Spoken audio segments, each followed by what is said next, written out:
नमस्कार दोस्तों, मैं केसी साहू सर आप सबका पुनः स्वागत करता हूं आपका ही अपना चैनल केसी सर के क्लासेस में। दोस्तों, कल हमने पीएच स्केल पर पहला वीडियो देखा था जिसमें हमने बताया था कि पीएच मान कैसे निकालते हैं। उसके बाद हमने पीएच स्केल के बारे में भी कुछ जाने थे। आज हम पीएच स्केल के बारे में और विस्तार से जानेंगे जो सभी प्रकार की परीक्षाओं के लिए बहुत ही उपयोगी होता है। दोस्तों, मैं आपको आज इसको जानने का बहुत ही सरल ट्रिक भी बताऊंगा कि हम पीएच स्केल को बहुत आसानी से कैसे याद कर सकते हैं। ठीक है, तो दोस्तों, यदि आपने हमारे चैनल को अभी तक सब्सक्राइब नहीं किया है तो प्लीज़ हमारे चैनल को सब्सक्राइब कीजिएगा और बेल आइकन को प्रेस करके ऑल को टच करना ना भूलिएगा, ताकि इसी प्रकार के जो बेहतरीन वीडियो होते हैं जो सभी प्रकार की परीक्षाओं के लिए उपयोगी होते हैं उनका नोटिफिकेशन आपको मिलता रहे और आप उन वीडियो का लाभ उठाते रहें। तो आइए दोस्तों, आज का वीडियो प्रारंभ करते हैं।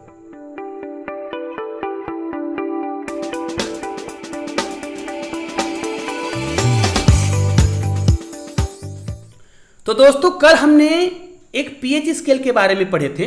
दोस्तों, कई बार बच्चे ये सोचते हैं कि सर ये पीएच स्केल होता क्या है। तो दोस्तों, मैं आपको बता दूं, ये जो पीएच स्केल होता है एक प्रकार का कोई कागज का टुकड़ा होता है। उस कागज के टुकड़े में ये रीडिंग लिखा होता है। जैसे आप लोगों ने लिटमस पेपर देखा होगा ब्लू कलर का, है ना, और रेड कलर का, तो उसी प्रकार एक पीएच पेपर भी होता है। वो हल्का येलो कलर का होता है, पीले कलर का होता है, और उसके ऊपर में ये रीडिंग लिखा होता है। रीडिंग का मतलब यह है, आपको स्क्रीन पर देखिए, आपको एक स्क्रीन दिखाई दे रहा है, वो पीएच स्केल होता है। इसमें आपको कलर दिखाई दे रहा होगा, तो वो कलर कहाँ से आया। तो आप लोग ऐसे भी जानते हैं कि 7 कलर होते हैं। दोस्तों, मैं बता रहा हूं, आपको बेहतरीन ट्रिक बताऊंगा कि ये पीएच स्केल आपको जिंदगी भर याद रहेगा कि किधर अम्लीय होगा और किधर क्षारीय होगा। तो दोस्तों, जिस प्रकार इंद्रधनुष में 7 रंग होते हैं उसी प्रकार आपको पीएच स्केल में भी 7 रंग दिखेंगे। ठीक है, लेकिन उसको किस प्रकार हमें देखना है ये बहुत महत्वपूर्ण है।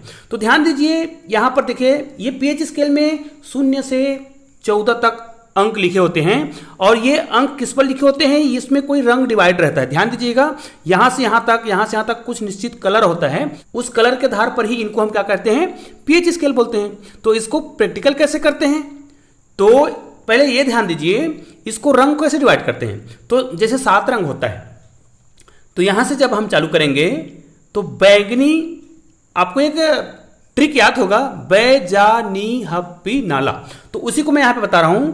इधर मतलब 14 नंबर टोटली बैगनी कलर का होगा। उसके बाद इधर आते जाएंगे तो जामुनी हो जाएगा, बैजा। उसके बाद यहां पर क्या हो जाएगा, नीला कलर का हो जाएगा। यहां पर मतलब एकदम से कलर नहीं होता है, कलर धीरे धीरे चेंज होते आएगा। उस प्रकार अब यहां पर जो कलर हो जाएगा वो क्या हो जाएगा, वो हरा हो जाएगा।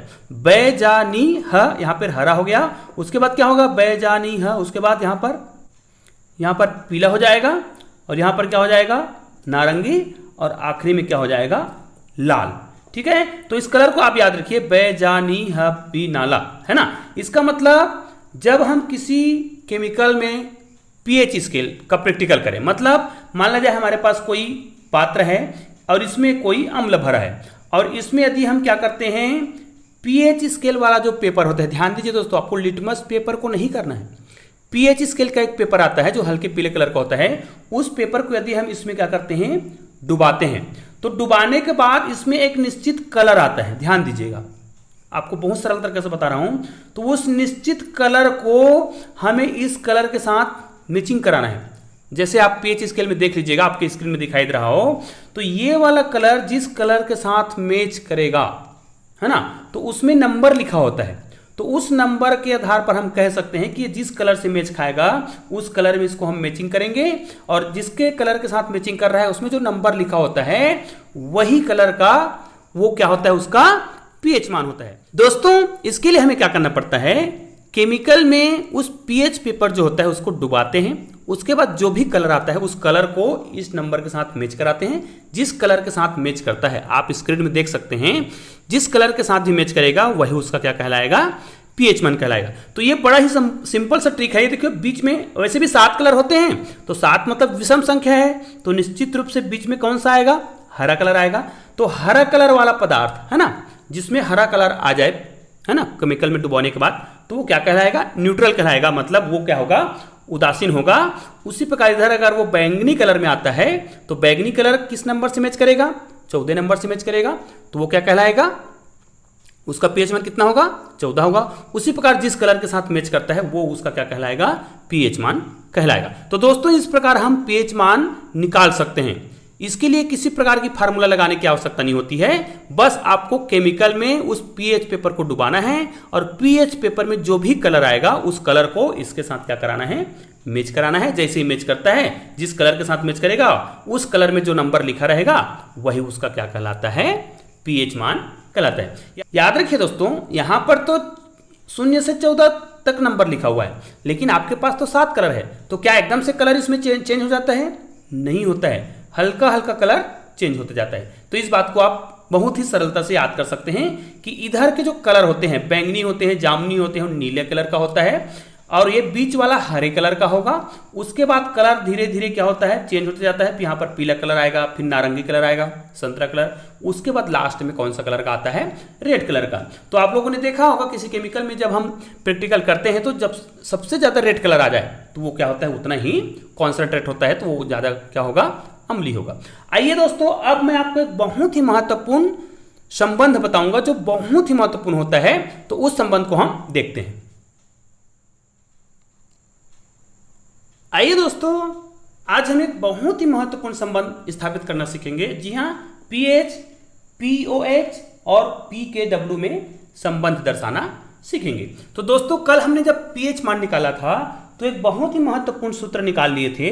वो क्या था? यहां पर हमने निकाला था केडब्ल्यू बराबर H प्लस आयन सांद्रण निकाले थे और OH माइनस आयन सांद्रण।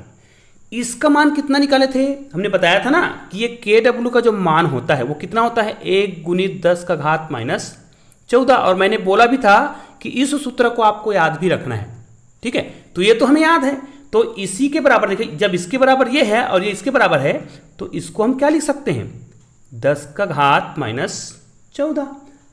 एक को लिखने की आवश्यकता नहीं होती है, हाँ, आप लिखना चाहो तो लिख भी सकते हो। अब देखिए दोस्तों, इसी सूत्र से हमें पीएच, पीओएच और पीकेडब्ल्यू में संबंध दर्शाना है। तो ध्यान दीजिए, बहुत ही सरल तरीके से आपको समझ आ जाएगा। तो इसके लिए हमें क्या करना है? यदि हम इनका क्या करें? लॉग लें, है ना, तो यहां पर क्या करेंगे? तो यहां पर हम लिख देते हैं लॉग लेने पर। तो दोस्तों हमें इनके सभी पक्षों का लॉग लेना है ना। तो यहां पर क्या हो जाएगा? देखिए, ध्यान से देखिएगा, ये हो जाएगा लॉग केडब्ल्यू बराबर लॉग H प्लस आयन, और यहां पर हो जाएगा OH माइनस आयन, और यहां पर क्या लिख सकते हैं? Log 10 minus 14। ध्यान दीजिए, जो लॉग लिए हैं वो 10 के आधार पर है, तो यहां पर आप 10 लिख दीजिएगा। ठीक है, इस प्रकार आपने लॉग 10 का आधार पर लॉग लिया है। अब ध्यान दीजिए, यहां पर हमें कुछ सूत्र पता है। देखिए, ये वाला जो सूत्र है यहां पर आप लिख लीजिएगा। एक सूत्र आपने कक्षा 9वीं में पढ़ा होगा, और हमेशा मैं तो बताता ही रहता हूं कि लॉग A इंटू बी है। देखो, ये इसको यदि A माना जाए और इसको B माना जाए तो इसका सूत्र क्या होता है? तो इसको हम अलग अलग लॉग लिख सकते हैं, log A plus log B। ठीक है, तो यहां पर लॉग आधार लगा लेना। तो ये सूत्र है, तो इस सूत्र के आधार पर हम इसको यदि अप्लाई करें तो ये क्या हो जाएगा? तो ये हो जाएगा लॉग 10 KW बराबर, ये हो जाएगा लॉग, यहाँ पर 10 आधार, ये हो जाएगा H प्लस आयन सांद्रण। ठीक है, उसी प्रकार यहाँ पर तो प्लस हो जाएगा इस सूत्र के तहत। देखिए, जब मल्टीप्लाई में होता है लॉग में तो वो क्या होता है? उसका योग होता है। तो यहाँ पर क्या हो जाएगा? लॉग 10, और ये हो जाएगा OH माइनस सांद्रण बराबर, ये तो है ही, तो ये हो जाएगा लॉग 10 और 10 का घात माइनस 14।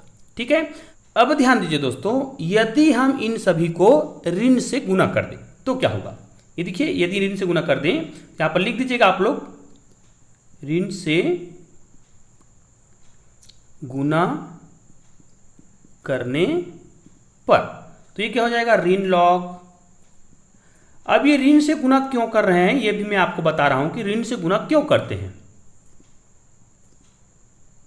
H प्लस सांद्रण, और यहाँ पर आ जाएगा, अब देखो प्लस को माइनस से जब गुना करेंगे तो माइनस हो जाएगा, तो यहाँ पर हो जाएगा log 10 और ये हो जाएगा OH माइनस सांद्रण बराबर माइनस log 10 और 10 का घात माइनस 14।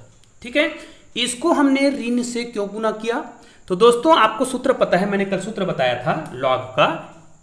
लॉग सूत्र क्या होता है? pH बराबर होता है माइनस लॉग यहां पर H प्लस सांद्रण। इसका मतलब इसको यदि हम pH के रूप में लिखना चाहें तो जो भी वैल्यू यहां पर लॉग का आधार 10 लिख देंगे, जो भी वैल्यू यहां पर लॉग H प्लस या यहां पर जो भी रहेगा ब्रैकेट में जो भी रहता है और वो लॉग है और वो यदि ऋणात्मक है तो उसको pH के बराबर लिखा जाएगा। यहां पर ध्यान दीजिएगा, केवल pH जरूरी नहीं है, यहां पर जो ब्रैकेट में जो संख्या होता है ध्यान दीजिएगा, यहां पर ब्रैकेट में जो भी होगा उसको हम उस प्रकार लिख सकते हैं। जैसे यहां पर H प्लस सांद्रण है तो यहां पर pH लिखे हैं, तो यहां पर अगर मान लिया जाए क्या है OH है तो इसी को हम क्या लिख सकते हैं? POH भी लिख सकते हैं। मतलब यहां पर जो होगा उसको यहां पर हम लिख सकते हैं। तो ये एक प्रकार का फार्मूला है जिसको हमने कल बहुत ही सरलता से बनाया था। दोस्तों यदि आपने वो वीडियो नहीं देखा तो जरूर देखिएगा क्योंकि वो बहुत ही महत्वपूर्ण होता है। ठीक है, तो आइए इसी सूत्र के आधार पर इसमें हम क्या कर सकते हैं? pH वैल्यू के मान को रखते हैं। तो कौन कौन सा वैल्यू क्या होगा इसको बहुत सावधानी से देखते हैं। यहां पर देखिए दोस्तों, इसी सूत्र को यहां पर अप्लाई करना है। अब ये देखिए यहां पर लॉग लिखा है तो यहां पर भी लॉग लिखा है, यहां पर H प्लस सांद्रण है उसके जगह यहां पर क्या है? KW है। तो जब H प्लस था मतलब H था तो pH हुआ है, तो KW है तो क्या हो जाएगा? ये PKW हो जाएगा। उसी प्रकार इसको देखो, ये तो सेम यही है, तो ये क्या हो जाएगा? PH हो जाएगा। pH लिख सकते हैं, इसको बड़ा H भी लिख सकते हैं, ध्यान दीजिएगा। अब यहां पर आ जाइए, ये भी माइनस log 10 OH है तो ये क्या हो जाएगा? अब ये माइनस है भाई, ध्यान दीजिए ये माइनस है तो इसको मैं क्या लिख सकता था? ऐसे लिख सकता हूं ना अगर लिखना चाहूं तो, माइनस log 10 OH सांद्रण अलग से यहां पर, ये मैं आपके सुविधा के लिए लिख रहा हूं, ध्यान दीजिएगा। और यहां पर देखिए, अब मैंने आपको पुनः एक सूत्र बताया है, आपको याद होगा लॉग का। ध्यान दीजिए दोस्तों, यदि कोई संख्या है, ध्यान दीजिएगा यहां पर, और उसका घात n है तो इसमें क्या होता है? लॉग वैल्यू हो तो यहां पर जो n होता है वो क्या होता है? सामने आ जाता है और ये लॉग को इस प्रकार लिखते हैं। तो इसका जो घात है, ध्यान दीजिए यहां पर जो घात है वो क्या है? ऋण 14, और ये कहां आ जाएगा? सामने आ जाएगा। और एक बात और आपको बता दूं कि log 10 का मान हमेशा कितना होता है? 1 होता है। तो ये दोनों फार्मूला का उपयोग आपको यहां पे करना है। तो ध्यान दीजिए ये ऋण पहले से है, ये देखिए। अब ये ऋण 14 सामने आएगा इस सूत्र के तहत, तो ये हो जाएगा ऋण 14, और log 10 यहां पर बच रहा है, ये वाला नहीं, ये तो उसका आधार है। log 10 बच रहा है तो log 10 का मान कितना होता है? 1 होता है, तो ये तो इतना ही होगा। आप देखिए इसका मतलब ये है PKW बराबर PH। अब ये क्या होगा? इसका मान कितना होता है? इसका है ना, तो यहां पर तो प्लस आएगा, और इसका मान कितना होता है? POH बराबर माइनस माइनस का प्लस। तो इस प्रकार आप सूत्र निकाल सकते हैं। तो कुल मिला के क्या कह सकते हैं कि हमको एक बहुत बेहतरीन सूत्र प्राप्त हुआ है, POH बराबर टोटल 14। इसका मतलब यह है यदि ये सूत्र यदि याद है हमें, तो एक बात और ध्यान दीजिए, यदि pH का मान ज्ञात हो तो POH का मान बता सकते हैं, और यदि POH का मान ज्ञात हो तो हम इस सूत्र के तहत pH का मान बता सकते हैं। तो दोस्तों ये सूत्र बहुत ही महत्वपूर्ण होता है, तो इस सूत्र को आप लोग जरूर याद कर लीजिएगा। ठीक है, तो इसी के आधार पे बहुत सारे न्यूमेरिकल क्वेश्चन भी बनते हैं, इस बात को आप लोग हमेशा याद रखिएगा। आइए दोस्तों, आज मैं आपको एक ऐसा सूत्र बताऊंगा जो सभी प्रकार के प्रतियोगी परीक्षाओं में pH वैल्यू निकालने के लिए बहुत ही महत्वपूर्ण होता है। तो उस सूत्र को आप लोग जरूर याद रखिएगा। तो ध्यान दीजिएगा, हम जब किसी विलयन को घोलते हैं तो उसकी जो वियोजन की जो मात्रा होती है उसके आधार पर हम H प्लस आयन सांद्रण का मान ज्ञात कर सकते हैं। उसके लिए क्या आवश्यक है? यदि उस विलयन की नॉर्मलता पता हो, ठीक है, और उसका वियोजन की मात्रा पता हो, तो H+ सांद्रण, ठीक है, और ये तो पता है, यदि हमें H+ सांद्रण का मान पता हो तो हम pH वैल्यू डायरेक्ट निकाल सकते हैं। देखो, यदि हमें इस H+ सांद्रण का मान पता है तो हम pH वैल्यू को बहुत ही सरलता से निकाल सकते हैं, ये तो पता है। तो यदि H+ सांद्रण, ध्यान दीजिएगा, यहां पर ये क्या है, वियोजन की मात्रा है, और यदि उसकी नॉर्मलता पता है। ध्यान दीजिएगा दोस्तों, ये सभी प्रकार के प्रतियोगी परीक्षाओं में pH मान निकालने के लिए बहुत ही उपयोगी सूत्र है। ध्यान दीजिएगा, क्योंकि परीक्षा हाल में बहुत सरल क्वेश्चन तो नहीं पूछा जाएगा, लेकिन वो क्वेश्चन भी बहुत ही सरल होता है यदि ये सूत्र आपको याद है तो। ध्यान दीजिएगा, ये वियोजन की मात्रा होती है, ये उसकी नॉर्मलता होती है, और ये होता है H+ आयन सांद्रण। अब मैं इसको सरल क्यों बोल रहा हूं, यदि आपको H+ सांद्रण का मान पता हो तो आप pH मान तुरंत निकाल लोगे। ध्यान दीजिएगा, यदि हमें वियोजन की मात्रा दिया है, नॉर्मलता दिया है, और हमको H+ सांद्रण पता हो तो pH मान कैसे निकालते हैं। मान लिया जाए इसको हल करने के बाद हमारे पास 10⁻³ आता है, ठीक है। ये किसका वैल्यू है, इन दोनों को मल्टीप्लाई करने के बाद वियोजन की मात्रा है ना, वियोजन और नॉर्मलता को गुना करने के बाद इतना आता है, या कुछ भी संख्या आता है, तो ये जो वैल्यू है वो किसका मान है जी, ये देखो H+ का मान है ये। तो जब हम गणित बनाएंगे तो pH बराबर क्या हो जाएगा, -log, यहां पर इसको क्या रखेंगे, यहां पर 10⁻³ ही तो रखेंगे ना। क्यों, क्योंकि ये किसका वैल्यू है, ये देखो ये किसका वैल्यू है, इन दोनों को हल करने के बाद आया, मतलब ये H+ आयन का मान है। H+, तो H+ आयन की जगह तो हमने मान रखा है ना।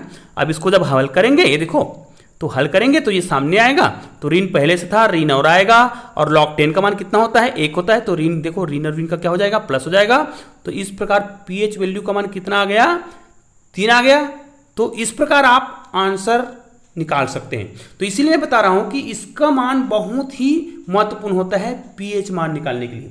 तो दोस्तों, अगले वीडियो में मैं आपको बहुत सारे उदाहरण बताऊंगा जिसको हम आसानी से इस सूत्र के माध्यम से, या फिर इस सूत्र के माध्यम से, या फिर इन सूत्र के माध्यम से pH मान बहुत आसानी से निकाल सकते हैं। तो दोस्तों, आज का वीडियो आपको कैसा लगा मुझे कमेंट करके अवश्य बताइएगा, और अगला वीडियो मैं pH मान निकालने पर ही लाऊंगा जो सभी प्रकार के प्रतियोगी परीक्षाओं के लिए उपयोगी होता है। तो उस वीडियो को जरूर देखिएगा दोस्तों।